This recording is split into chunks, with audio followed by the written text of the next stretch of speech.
In May 1925, one of the most famous landmarks on Earth was sold for scrap metal, the Eiffel Tower.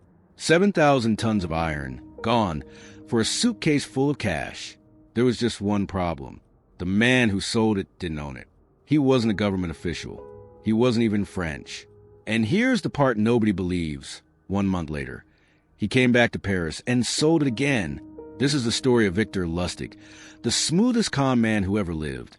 The man who scammed Al Capone and got thanked for it. And by the end, you'll understand the one trick he used on everyone, because it still works today. It might be working on you. Victor Lustig was born in 1890 in a small town in Bohemia, the modern-day Czech Republic. He was, by every account, brilliant. By his 20s, he spoke 5 languages and could read a person the way you and I read a menu. But Lustig had no interest in using that brain for honest work. His first classroom was the transatlantic ocean liner, floating palaces, carrying the rich between Paris and New York. Lustig worked the lounges, charming wealthy passengers in the card games they somehow never won. And when the ship stopped being enough, he invented something better. He called it the Romanian money box, a small mahogany machine that, he claimed, could print perfect $100 bills. It just needed 6 hours per bill.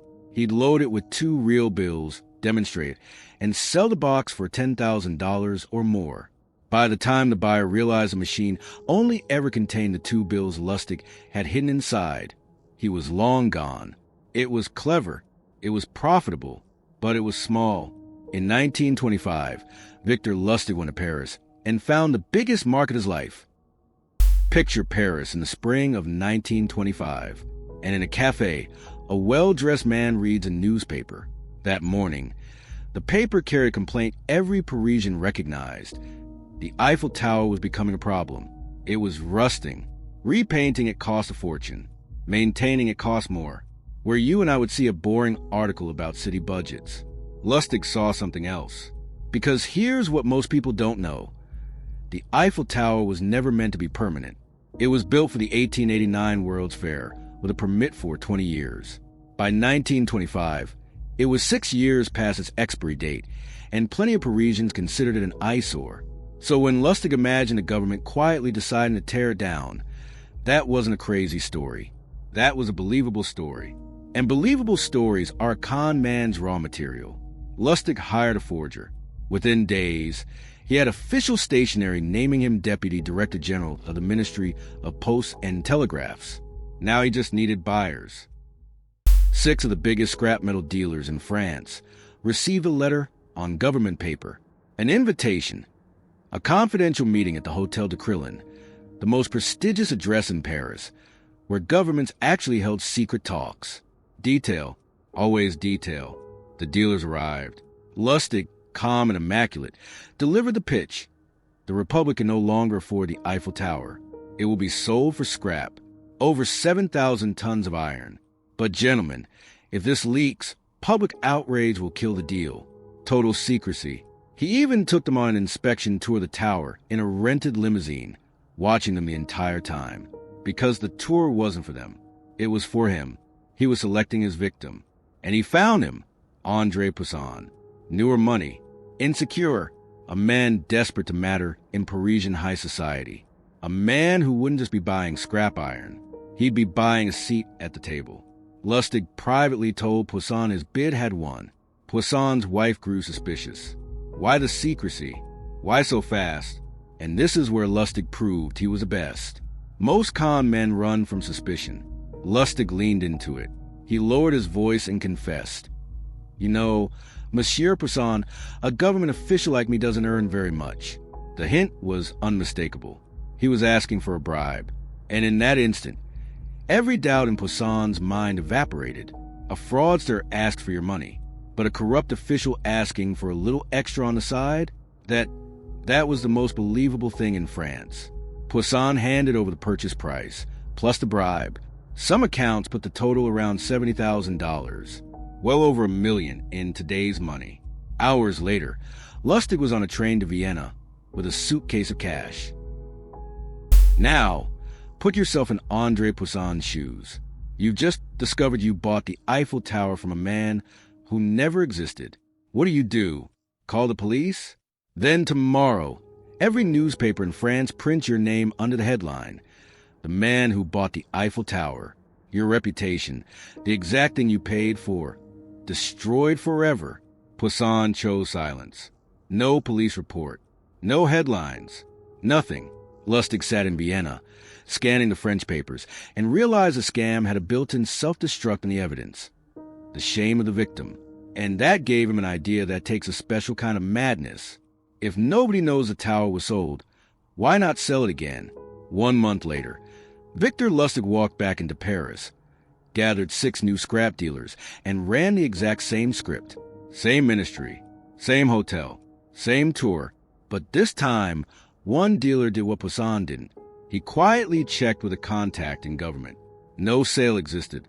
Police were alerted, and Lustig, sensing the walls closing in, vanished, this time across the Atlantic. To America. In America, Lustig pulled off what might be an even more dangerous trick. He scammed Al Capone. At the height of his power, Capone was the most feared gangster in the country, a man you did not steal from twice, because you didn't survive the first time. Lustig walked into his office and asked for $50,000 for a stock deal that would double it in 60 days. Capone handed it over, with a very clear look at what would happen if it disappeared. But Lustig never invested a cent. He put the money in a vault and waited.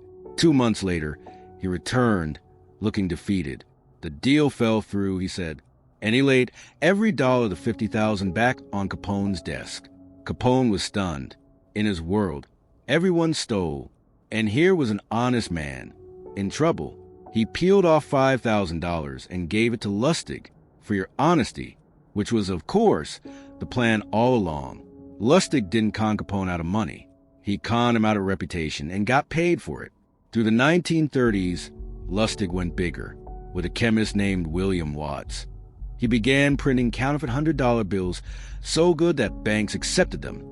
Federal agents estimated millions of fake dollars flooding the economy. They called it Lustig money. He was now public enemy number 1 of the currency itself. Every con man story ends the same way, not with a bad plan, but with a person. For Lustig, it was a jealous mistress who in May 1935 made a phone call to the federal agents hunting him. They arrested him on a New York street. In his pocket, a single key. That key opened a locker in Times Square. Inside, $51,000 in counterfeit bills and the printing plates. Caught. Absolutely, undeniably caught. So naturally he escaped. The day before his trial at the Federal House of Detention in Manhattan, Lustig cut through a window, tied bedsheets into a rope, and climbed down the wall in broad daylight.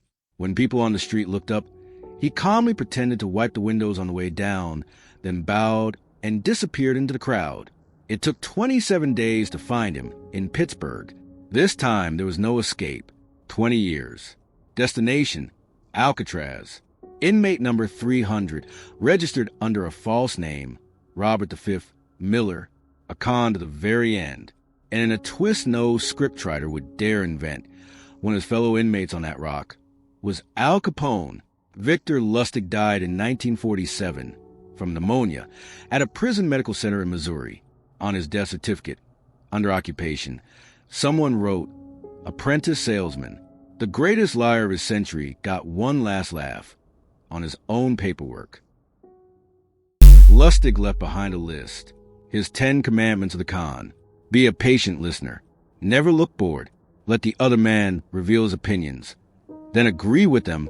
Read it carefully, and you'll notice something chilling. It's not a manual for lying. It's a manual for listening. Lustig never really sold a tower or a money box or a stock deal. He sold each victim the thing they already wanted. Poisson wanted status. Capone wanted an honest man. The dealers wanted the deal of a lifetime. He just held up a mirror and charged for it. That's why this con still works, 100 years later, in crypto schemes, in fake investments, in messages from officials asking for a small fee. The product changes. The mirror never does. So the next time an offer feels perfectly designed for you, remember the man who sold the Eiffel Tower. Twice. If you want to see how this exact playbook stole $4 billion in the age of crypto, that story is next. Subscribe so you don't miss it.